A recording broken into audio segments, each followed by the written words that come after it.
all of a sudden, you just hear a girl scream, ah, ah, like bloody murder, right? I'm just like, oh, what have I done? What's going on, YT fam? It's your favorite pastor, and I got something special for you today. That's right, I'm gonna be sharing some of my stories before I became a Christ follower. Man, I was a sinner. And so in today's episode, we're gonna share 2 stories of when I was in jail. That's right, I went to jail, but hey, I wanna share this for the experiences and to show you how good God is. Are you ready? Then let's go!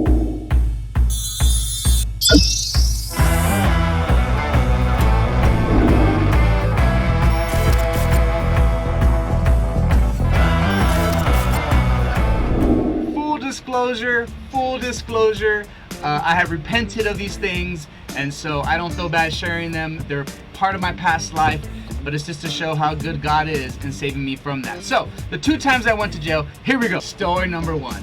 And so, I gotta lay down the context for this. I gotta lay down the scenario. Look, so back in the day, I wanted to get a BB gun when I turned 18. I don't know. I just like, see what it was about. And so, I saved up enough money, and the first thing I did with my first 2 paychecks was went and bought a BB gun. I know I could have done something else, but that's what I wanted to do. And so I get home super excited. It was the CO2 ones, the ones that the CO2 cartridges, and then the metal BBs, and you just pump that up. It was not the pump action. The CO2 is much harder, and it gives a much more bang. And so I wanted that one, right? And so I get the CO2 BB guns, and you ask for what? I don't know. I'm 18. I just wanted to shoot things, all right? I just want to have fun. I was bored. This is what we do when we're bored. We get in trouble. And so I had the BB gun, and I was a good shot. It was lining up the bottles, boom, boom, boom, boom, throwing up in the air, boom, boom, boom, boom. Hey man, you want me to hit this? I can hit that. Bam, bam, bam, bam. And so yeah, people would be like, hit this, hit that, do this, and do that, and I would do it. I don't know. I was just a good shot, I guess. And so one day, my life changed forever. So I come out with the BB gun. I'm hanging out with a bunch of friends. I think my brother was there, my cousin. We're in the front where the trash cans and the car is and all that good stuff. And so we're messing around, and my cousin asked me, hey man, I bet you can't hit that sign down the street. And we live in a cul-de-sac, right? So there's that not a through street sign right there. And so I was like, man, I can hit that. But it was between 2 people, all right? I thought, man, look how good this shot is. I told them, I can split the 2 people. I can hit that. Our brick wall has like little holes on top of it, right? And so I thought it would be cooler if I shot through the hole and then through the 2 people, and then it hits the sign, right? Mistake. Look. So I'm right there, and I'm ready. And I'm just like, all right, here we go, right? Pop! All of a sudden, you just hear a girl scream, like bloody murder, right? I'm just like, oh, what have I done? And she's screaming. Guys, I get so scared. I throw the BB gun into the trash can. I don't know. I threw it in the trash can, ran inside, and act like nothing happened. I couldn't believe it, right? She's like screaming, I'm shot, I'm shot. So yeah, I run inside. All I hear is, I'm shot, I'm shot, I'm shot, right? And I'm inside, and like a minute later, all I hear is the helicopter. All over the house. I'm all scared. I hear sirens. Woo, woo, woo. And at this point, I don't know what to do. I'm contemplating, should I stay? Should I run? Should I jump the wall in the back? Get away? I don't know. I'm just scared. And so I come to my senses, and I go outside. Well, first, before that, let me back it up. Before I go outside, I see these guys tip over the trash can, and the BB gun just flies out of it, because it's on top of the trash. So they dump out the trash can, and you just see the trash fall out with the gun, like, and the cop picks it up like it's a big old thing. But it was just a BB gun. And so at that point, I was like, I'm hopping the fence. But I didn't do that because my house was surrounded by cops, literally. The back, the side, the front. They had dogs out, everything, the whole 9. It was just like that, right? And so I was all scared. So I come out. Yes, I'm the one that shot it. I'm the one that did it. The girl said, he shot me. and they arrest me and they put me in the back. I have no idea what's gonna happen to me, and so they ride me down to the holding cell in the sheriff's city of industry sheriffs. And so I'm just right there, and I get a bunk with somebody else, and he's over here, right? The officer leaves and throws me in there. This guy's wetting the paper towels and sticking them on the light so he can go to sleep on the top bunk, right? I'm like, what's up? What's going on? He's just like, don't bother me. I'm going to sleep. And so that whole night, I was by myself, didn't say nothing. Someone flipped the bail, and I was able to come out. But yeah, that was all bad. That was the Halloween massacre. It happened Halloween day. I didn't get to go trick-or-treating. So sad. But yeah, that's what I remember.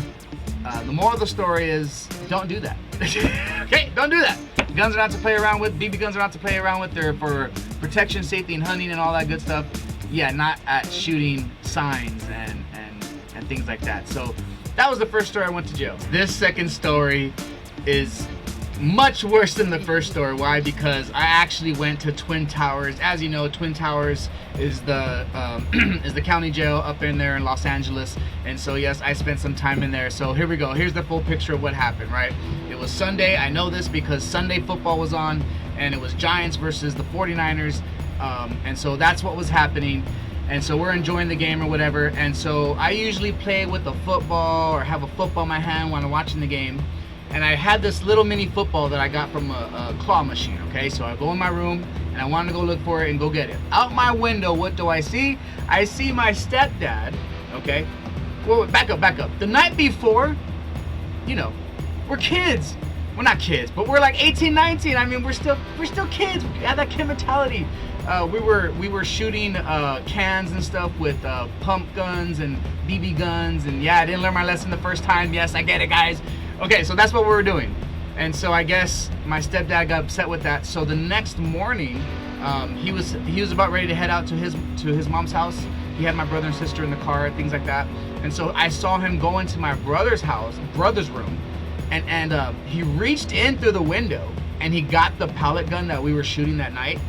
Just one. It was the big long shotgun, but it wasn't ours, right? It was a friend's. And so I knew that, man, we gotta return that back to the friend. So I told my brother, hey, our stepdad, I'm not gonna say his name. He got the pellet gun. He's gonna take off in his truck right now. You better go stop him, right? So my brother, he goes out there. He's like, what are you doing? Give us back the pellet gun, blah, blah. So they start arguing. And so, I don't know, out of nowhere, my stepdad just gets out of the car and he just starts arguing. And so there's a big argument over this pellet gun. And so we come outside, and then I have a friend that's there. The friend will come in important. The friend's important, right? He comes in later. Quite frankly, if he didn't do what he did, we wouldn't have gone to jail. But nonetheless, this is what happened. My stepdad decides to get mad and upset because my mom comes out and says, give them back their stuff. You know, that's not even theirs. They got to return it. And so they start arguing out of nowhere, all right? My stepdad hits my mom. Pah! What do you think is going to happen when me and my brother are out there? Of course we're going to defend my mom. So we go out there and we beat this guy. I mean, blows to the stomach, blows to the face. How dare you hit my mom? My mom's on the floor. Like, it's going all crazy, right? And I remember my brother, he wrapped around his neck and my brother's like 6'3", and he lifted him up off his feet, and I was just right there, just pound him in the face. Bop, bop, bop, bop, bop, right? For hitting my mom. And so, all self-defense for my mom. I'm 18 at that time. That's what I think it is. My friend comes out, okay? This was unnecessary. He comes out with a metal baseball bat. And guess what he does? That's right. He dings this is not even his mom. This is not even his stepdad. He's a friend. And he comes out, dings him with the bat. He goes down. And so, the cops are called because of the commotion. So the neighbors are calling the cops. And so when the cops get there, my stepdad says, yeah, we beat him up. Me and my brother jumped him, and we hit him with the baseball bat. And that my friend was involved. So we all go to jail. Obviously, you're going to go to jail if you use that type of weapon. And so we're facing charges of assault and assault with some sort of weapon, whatever. This is real life. This is real game right here. So we don't know what's going to happen. We're in the back, and so we get we get taken away, right? So fast forward, yeah, we go to the jail cell, we get booked in and all that good stuff, right? We get on the bus from the holding cell, and we're now headed towards some sort of a courtroom. I don't know what courtroom it is, right? And in this courtroom, we get stuffed in the courtroom, we get stuffed with a bunch of other people. And so these other people are coming back from the judge with far worse crimes. I'm talking about selling drugs. I'm talking about stabbing somebody. I'm talking about stealing well over $1,000, stealing a car, okay? These guys come back and say, oh, the judge let me off. My lawyer got me off, you know, whatever. So we think, oh, we're gonna get off. All right, this is cool. Because if they're gonna get off for that, we are sure gonna get off for this, right? You would think. And so our turn comes up, and we go there, and they're just like, nope, you're going to jail. You're being charged with assault with a deadly weapon and some sort of other assault, and it was a felony. And they're just like, yeah, your bail's like well over in the thousands. I'm like, what? So we get back and we tell those people who were in the cell with us, oh, we got booked. We're going in. They're like, what? Exactly. No one could believe what's happening, but we're getting booked. We're actually going to the Twin Towers, and these other guys are getting off, right? And so I'll take you guys to Twin Towers. This is what happens. We get on the bus. Man, you got to be quiet. You can't talk. You can't do nothing. They search you 1,000 times, right? When you get off the bus, okay, this is where it gets real. This is where it gets real. Like, man, I'm never coming back. You get off the bus, they line you up, and they make you just take off your clothes, and they strip you. You can't have paper. You can't have nothing with you whatsoever, right? So they're stripping you down, they're searching you, all this other stuff, and they stick you in the room. And then there's this thing called processing, right? So in processing, you go with a bunch of other people to get your name, what you did, where you're going, what cell you're going to, whatever, just so you can be part of the system. This takes a long time, right? And so we're just cattling around, doing whatever. It's me and my brother. We're together for the most part. My friend's with us, but not really. You know, he's got other friends. Okay, so that's the friend. That he has other friends that are in jail. So you already know what type of friend that is, right? So me and my brother, we get tossed into a cell with a bunch of other people, right? Now it's time, shower time. Boys, you don't take individual showers. You don't have doors on your showers. You don't have your own shampoo. You don't have your own anything except for a towel and whatever the guards decide to give you, okay? So they strip you down all naked, right? You're in a room with 40 other different guys, all naked at once. And at one time they release you to the showers, right? And at that time the guards are standing there throwing like a football. They are throwing your towel and your clothes and your baggie. You get a baggie with like soap and stuff. And they're throwing this at your face, right? I'm new. I've never been to jail. I don't know what's going on. I get hit with this towel. Poof. Right? Poof. I'm lucky I caught it because I'm picking it up if I dropped it. You know what I mean? So it hits me in the face. Man, that hurt. And I was like, this is what it's going to be like? Guys, you don't want to be in jail. It is not fun, right? So we go over there. We got to shower up. They actually look at you shower, first of all, for safety reasons, but to make sure that you've taken a shower, right? So then we get out. And we think we're going to cells, but we don't. We end up going to mess halls. Now these mess halls have like 100 people in them. Now if you never been to jail, if you've never been to jail before, check this out. There is actual race wars in there. You know, you have the black people, they stick together. South side sticks together. You know, and then you have your Aryan Brotherhood, they stick together. So in jail, it's all different politics, all different things, and you have to fight for your side. I am not lying. If you've been in jail, you've been in the Twin Towers, you've been to prison, you know what I'm talking about. They segregate you to whatever you look like, and that's what it is, right? And so I remember they tried to put me with the Aryan Brotherhood because I was white. They call them the Woods. They were gonna put me with the Woods. They were gonna put my brother with Southside. We would be pinned against each other. But I'm not a Wood, I'm a Mexican. I just look white, right? And so, okay, I'm Italian, you know, but they don't have to know that, all right? So my brother's like, he can't be over there. You know, he's not a Wood, he's this and that. So the higher ups do a favor for my brother and they get me to be with them in the mess hall instead of the Aryan Brotherhood, right? Like I'm one of their group now, right? And so we just right there in the mess hall. And I remember one night, I'll share the story with you guys. One night we're going to sleep, and all you hear is this. I don't know what that is, bro. Like, I don't know what that is. And my brother's like, someone's getting down. And all you hear is, that's it. Everyone leaves, and there's a person on the floor. Cops come in. Who did what? No one says anything. And then we're all in lockdown. We all get in trouble. Like, we can't do nothing. You know what I mean? Like, that's jail for you. You don't want to be there. All right, lastly, coming out of the... I'm taking you to Twin Towers, and I'm bringing you out just with me, right? I'm bringing you on this journey, okay? So, you know, through phone calls, conversations, whatever, they're gonna bail me out, right? My brother's like, you gotta get Paul out of here. I've never been to jail, man. Come on, look at me. So, so I'm the first one to get bailed out, right? So, you know, they process the money, however that works. So they call my number. They're like, all right, you're gonna get processed out. That's another whole process that you gotta do. So you think you're getting out, but it's another 3 hours, right? So, you know, you're going through the motions. Okay, guys, look, before I'm getting out, this cop, I don't know what his problem was. I never did nothing. I never said anything. There's a room. There's one gang you don't mess with, okay? This is the Watching gang. This is the Chinese gang. These guys are vicious. Look.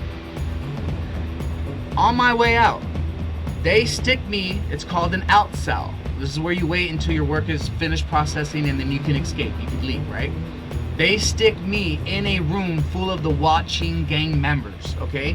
They don't speak a lot of good English, and so when they see me, they're just like, Wood? Southside? I'm just like, no, I'm going out. And they're all, Wood? Southside? Southside? And I was just like, what? And they started saying, F Southside, F Southside, F Southside. So they started just doing this, and then they all start getting, dude, there's like 20 of them, and they all start getting up to get me. Like, they're gonna jump me.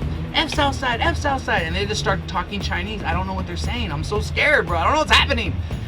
I'm gonna get stomped out here. And so they're getting closer and getting closer. It's more intense, more intense.